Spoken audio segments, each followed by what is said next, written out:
The first time I walked into Riverdale Community Choir, I felt like I'd found home. My name is Melissa Wilson, and singing has been my escape since I was 8 years old. Not professionally, just in the shower, in my car, and occasionally at karaoke nights when friends dragged me out.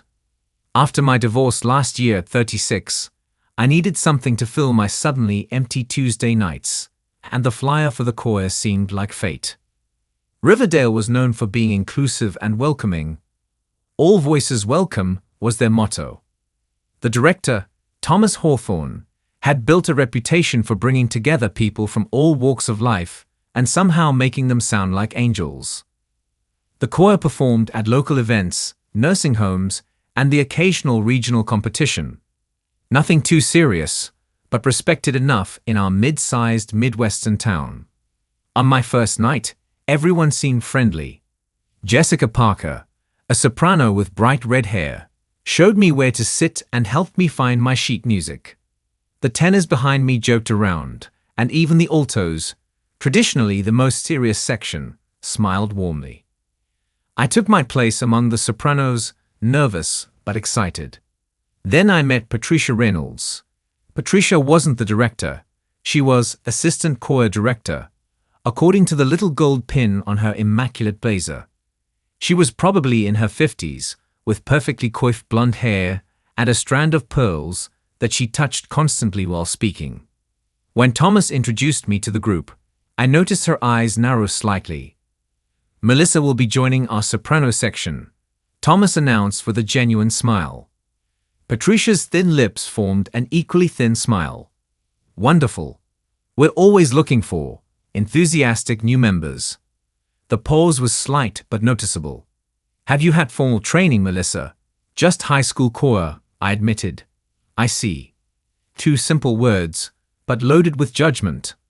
"Well, we'll see where you fit in. Perhaps the second soprano section would be best to start." Thomas frowned slightly. "Let's hear her first, Patricia. No need to make assumptions." That was the first red flag. The way Patricia's smile never quite reached her eyes, and how she immediately tried to place me in what I would later learn was considered the backup section without even hearing me sing. I brushed it off. New groups always have their politics, I thought. I was just happy to be singing again.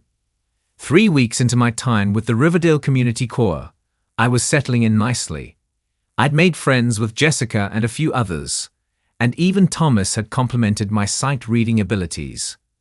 But Patricia seemed determined to find fault with everything I did. During our Tuesday rehearsal, Thomas announced that we'd been invited to perform at the Mayor's Christmas Gala, a prestigious local event that the choir had never been invited to before. "We'll need a soloist for O Holy Night," Thomas said, scanning the room. "I'd like anyone interested to prepare it for next week, and we'll have informal auditions." My heart leaped. It was my favorite Christmas carol, and I'd sung it countless times. Before I could even raise my hand, Patricia spoke up. "Thomas, I think we should limit auditions to members who've been with us for at least a year.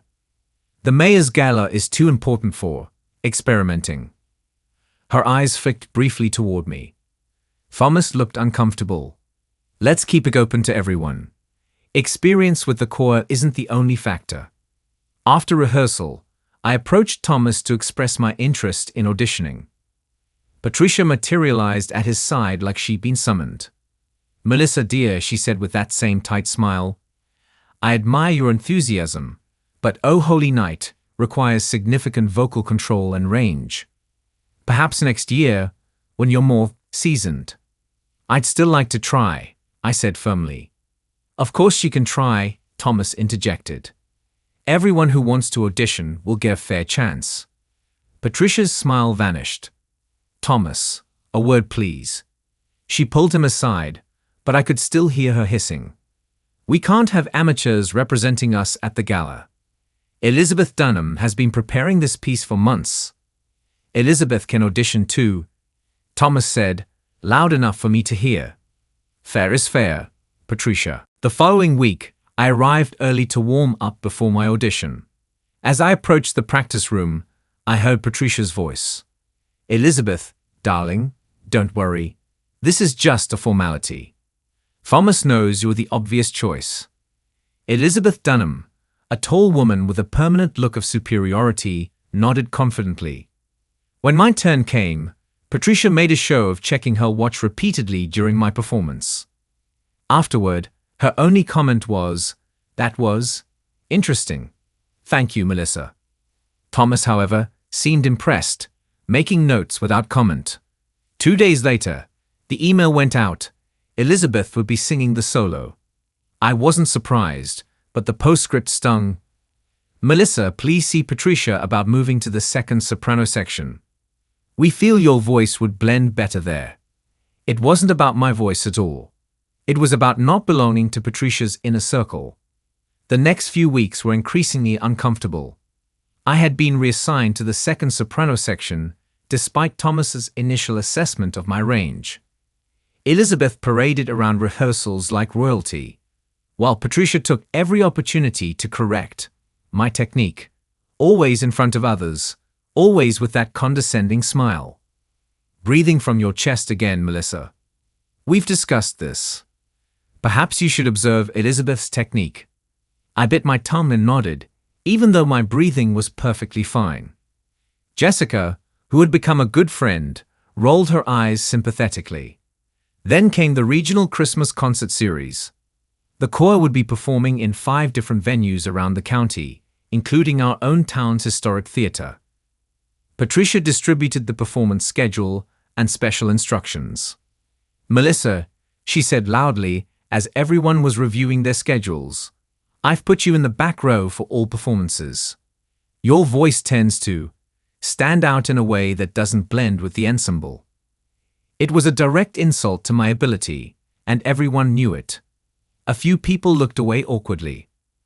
"But I thought the point was for all voices to blend together," I said, keeping my voice level. "Isn't that why we practice?" Patricia's smile tightened. "Some voices need more time to learn the art of ensemble singing. It's not karaoke night at the local bar, dear." A few of Patricia's favorites snickered. Heat rushed to my face. "That's enough, Patricia," Thomas said sharply. "Placement is my decision, not yours." But the damage was done. During break, I overheard Patricia telling Elizabeth and her friends, "Some people just don't understand that community choir doesn't mean anyone can sing. Standards matter." What made it worse was discovering that Patricia had assigned me to handle refreshments at 3 of the 5 concerts, which would mean missing warm-up sessions and arriving at the venues already tired. When I pointed this out to her, she feigned surprise. "Oh, did I put you on refreshment duty too? Well, we all have to contribute somewhere, don't we? And since you're new," she trailed off, her meaning clear. I hadn't earned my place yet. Jessica approached me after rehearsal. "Don't let her get to you," she said. "She does this to anyone she sees as a threat." "A threat?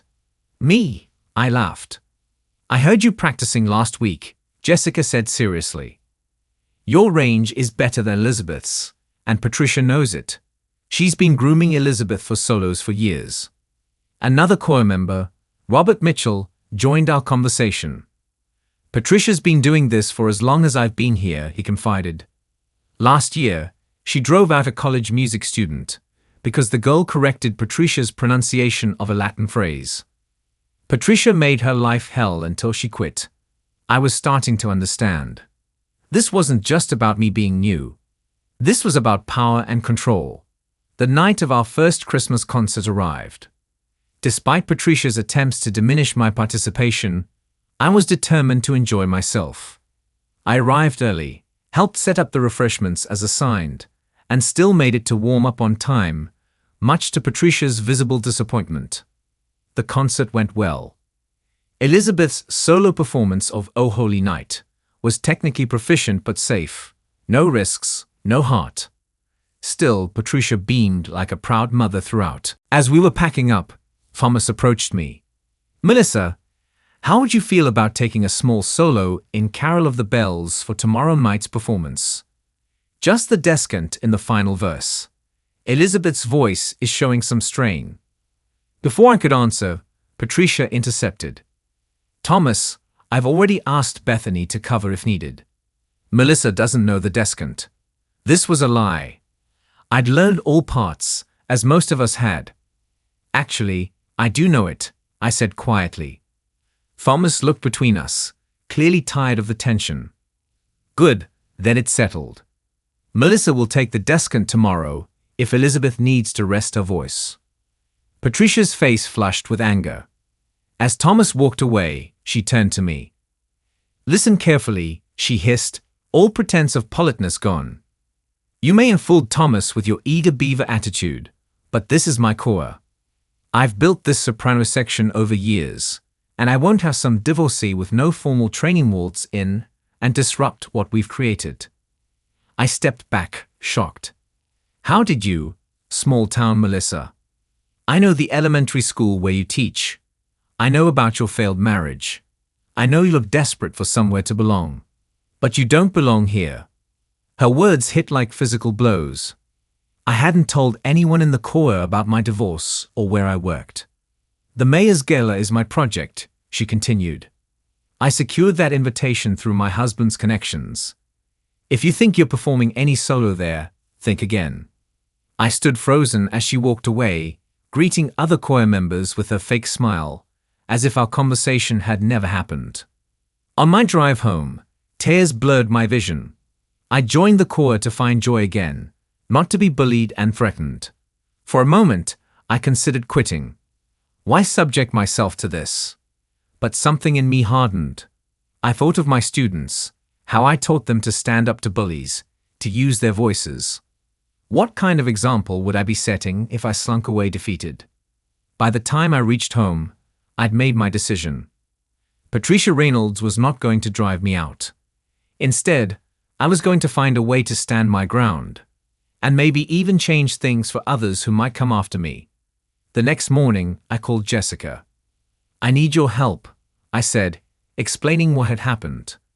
That which, Jessica muttered. Robert and I will meet you for coffee in an hour. Over Lats, Jessica and Robert filled me in on Patricia's history with the choir. Her husband, Gregory Reynolds, was a major donor and sat on the Arts Council board that funded the choir. Patricia had no formal music direction training, but had appointed herself assistant director years ago, when she helped secure initial funding. Thomas is a real musician, but he's conflict-averse, Robert explained. He lets Patricia have her way to keep the peace and the funding. Has anyone ever complained? I asked. They exchanged glances. A few have tried, Jessica said. But Patricia's husband makes subtle threats about funding, and the complaints disappear. Well, that ends now, I said with more confidence than I felt. First, I need to understand the choir's bylaws. Robert raised an eyebrow. You think the answer is in the bylaws? I'm an elementary school teacher, I said with a small smile. I know that rules only work when everyone follows them, including the people in charge. That afternoon, I requested a copy of the choir's constitution and bylaws from Thomas, claiming I wanted to understand my membership responsibilities better. He seemed surprised but emailed them to me within hours. What I found was enlightening. The bylaws clearly stated that all soloists should be selected through blind auditions judged by at least 3 people, including the director. Patricia had been circumventing this process for years. Moreover, the position of assistant director was nowhere in the official structure. There were only director, board members, section leaders, and general members. Patricia had created her role out of thin air. My next step was reaching out to former members. Jessica had kept in touch with several people who'd left because of Patricia.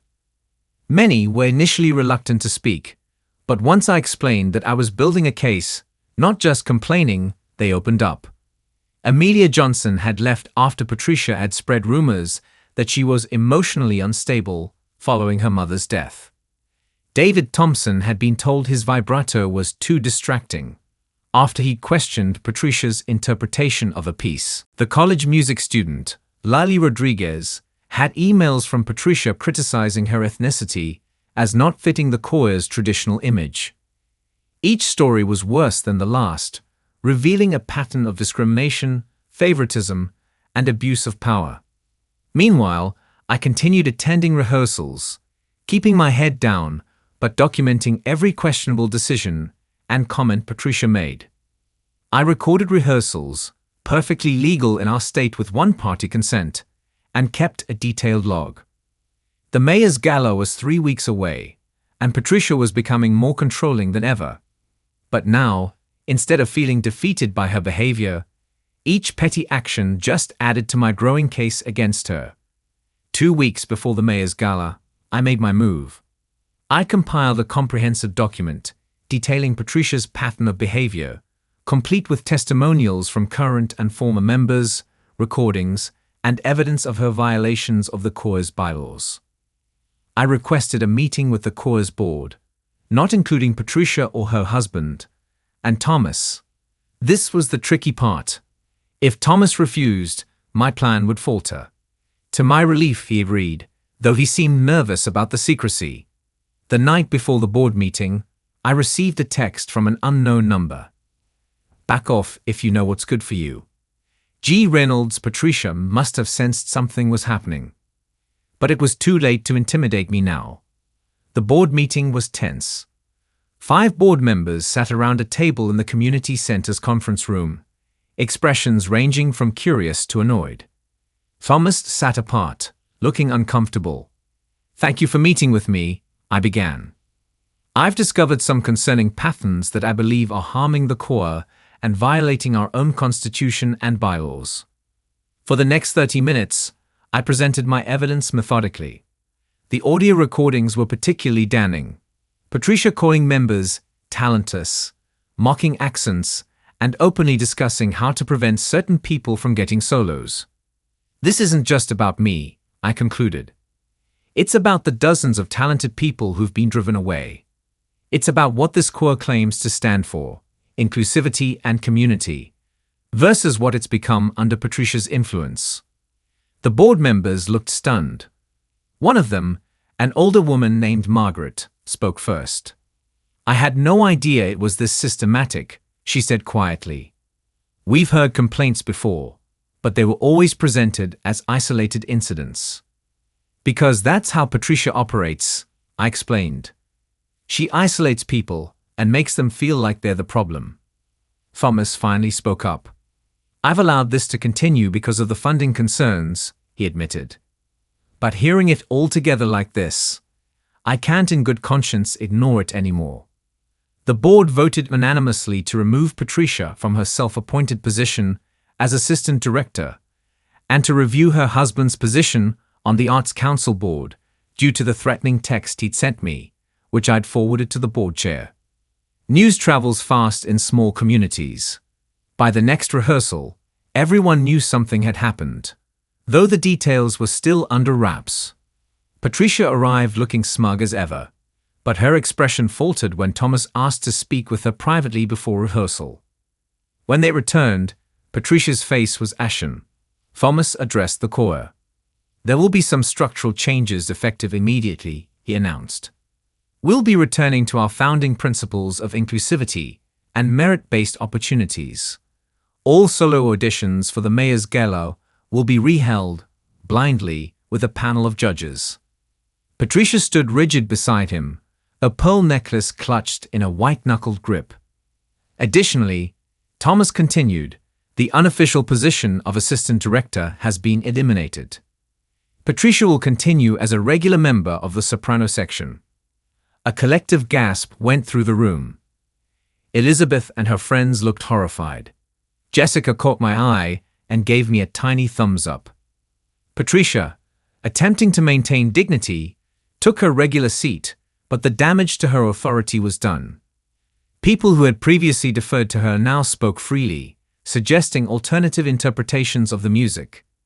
Each time someone contradicted her, she seemed to physically shrink. The revolution had begun. The night of the blind auditions arrived 1 week before the mayor's gala. Thomas had brought in 2 music teachers from the local high school to serve as impartial judges. Auditioners would sing behind a screen, identified only by numbers. Patricia and her inner circle were visibly nervous. They'd never had to compete on a truly level playing field before. Elizabeth, in particular, seemed shaken when she drew number 7 for her audition spot. I was number 12. As I waited for my turn, Patricia walked past me to the water cooler. "Enjoy your little victory while it lasts," she whispered. "This choir won't survive without my husband's connections." I just smiled. Then it was never really about the music, was it? When my turn came, I stepped behind the screen feeling strangely calm. I'd chosen Ave Maria. Not the most obvious choice for a Christmas concert, but one that showcased range and control. As I sang, I felt free from judgment, from politics, from everything except the pure joy of making music. After everyone had auditioned, the judges conferred while we waited anxiously. Finally, Thomas emerged with the results. Our soloists for the Mayor's Gala will be Robert Mitchell for What Child Is This?, Jessica Parker for Winter Wonderland, and Melissa Wilson for Ave Maria and the Descant in Carol of the Bells. The room erupted in applause, except for Patricia's corner, which remained stonily silent. Elizabeth looked on the verge of tears. I felt a momentary pang of sympathy until I remembered how she participated in Patricia's bullying. "This is outrageous," Patricia said loudly, standing up. "Elizabeth has been preparing for months. These auditions were clearly rigged against her." Thomas looked her straight in the eye. "The judges didn't even know who was singing, Patricia. That was the point." "My husband will hear about this," she threatened. "Don't expect the Arts Council to fund your little choir next year." "Actually," Thomas said, his voice steady, "I've already spoken with the Arts Council. They were quite interested in the evidence of your husband's attempt to intimidate a choir member. They've asked him to recuse himself from any decisions involving our funding." Patricia's face drained of color. She looked around the room, perhaps expecting her usual supporters to rally around her, but they averted their eyes. Without her position of power, her alliance was crumbling. "Fine," she snapped, gathering her things. "I quit. Elizabeth, Bethany, all of you, we're leaving." But only Elizabeth and one other woman stood to follow her. The rest of her former favorites remained seated, looking torn but ultimately unwilling to give up the choir they loved. Patricia stormed out, Elizabeth trailing behind her like a deflated balloon. In the silence that followed, Thomas cleared his throat. "Now let's get back to the music, shall we?" And remarkably, we did. The rehearsal that followed was the most harmonious, both literally and figuratively, that I'd experienced since joining. People smiled, made mistakes without fear, and even laughed. It felt like a weight had been lifted from the entire room. The Mayor's Christmas Gala arrived on a snowy December evening. The historic Riverdale Theatre was decorated with twinkling lights and evergreen garlands, creating a magical atmosphere. Behind the stage, our newly united choir buzzed with excited energy. "Nervous?" Jessica asked as I adjusted my black concert dress. "Surprisingly, no," I replied, and it was true.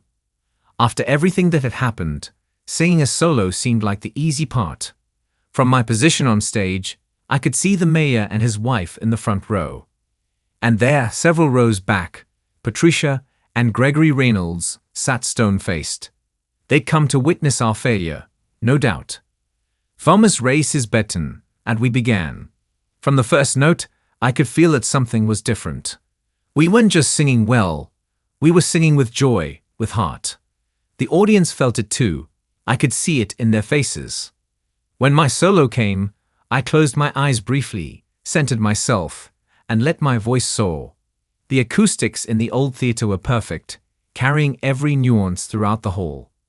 As I held the final note, then let it fade to silence, there was that magical moment of held breath, before the audience erupted in applause. I opened my eyes to see many people getting to their feet. In the back of the theater, I spotted a few familiar faces: Amelia, David, and Lily, former members who had come to support our newly reformed choir. Jessica squeezed my hand as we took our bows. After the performance, the mayor himself approached me. Magnificent, he said, shaking my hand. Thomas tells me you're a recent addition to the choir. Yes, sir, I replied. I joined this fall. Well, I hope you'll stick around. Riverdale needs voices like yours, in more ways than one, from what I hear. He winked knowingly. As the crowd mingled during the reception, I noticed Patricia and her husband slipping out early, their faces tight with barely contained fury. I felt no satisfaction in their humiliation, only relief that their reign of intimidation was over. Thomas gathered the choir for a toast. To new beginnings, he said, raising his glass of sparkling cider. And to the true spirit of community music, where everyone's voice matters. In the months that followed, our choir flourished. Without Patricia's toxic influence, membership grew. Some who had left years ago returned, bringing fresh energy and talents. We established a proper audition committee for solos, rotating the responsibility so no one person held too much power. The most surprising development came in February, when Elizabeth returned, alone and humbled. I owe you all an apology, she said at her first rehearsal back. Especially you, Melissa. I let myself become part of something toxic because I was afraid of losing my place. There's room for everyone here, I told her, meaning it. That's the whole point. As for Patricia, I heard through the grapevine that she tried to start her own elite choir, but without the institutional support of the Arts Council or the Community Center, it quickly dissolved. Gregory Reynolds was quietly removed from the Arts Council board after an ethics review. Last week, we received the news that Riverdale Community Choir has been invited to perform at the State Choral Festival, our first invitation ever. When Thomas announced it, he added, "And we have Melissa to thank for getting us back on track." But he was wrong. It wasn't me. It was everyone who found the courage to speak up, to stand their ground, to believe that music should bring people together, not tear them apart. Sometimes finding your voice means more than just singing the right notes. Sometimes it means using that voice to create the community you wish to see. As we begin rehearsals for the festival, I look around at these people who have become my friends, and I think about how close I came to walking away that night after Patricia threatened me. How many others had walked away before me? How many voices had been silenced? Not anymore. Now every voice matters. Every voice belongs. And that, more than any solo or standing ovation, is the sweetest music of all. If you enjoyed this story, don't forget to hit the subscribe button and become a part of our Everyday Life Stories community, where we celebrate quiet strength, real struggles, and unexpected victories. Where are you watching from? Drop a comment below. We love hearing from our amazing viewers around the world.